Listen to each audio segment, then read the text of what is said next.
আগে দেখতাম আমার আম্মু যাই রান্না করতো সবাই খুব প্রশংসা করতো।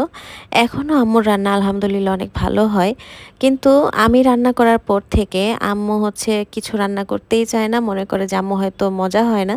তো এই যে এটা কিন্তু আমার আম্মু বানাচ্ছে মাছ ভুনাটা আমার আম্মু রান্না করছে। এত মজা হয় আম্মুর মাছ ভুনাটা।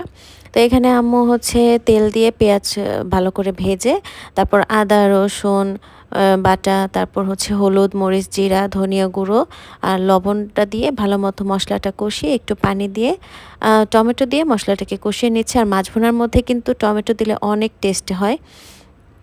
এই তো মশলাটা কষিয়ে নেওয়ার পর এখন মাছ যে ভেজে রেখেছিল, মাছগুলো কিন্তু ডিপ ফ্রাই করেনি, হালকা করে ভেজে তারপর হচ্ছে এখন দিয়ে দিয়েছে। তারপর হচ্ছে একটু সাথে ঝোল দিয়েছে। আর আমরা একটু মাছের ঝোল খেতে পছন্দ করি।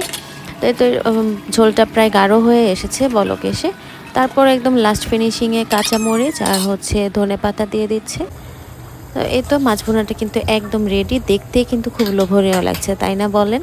সবাই জানাবেন। আল্লাহ হাফেজ।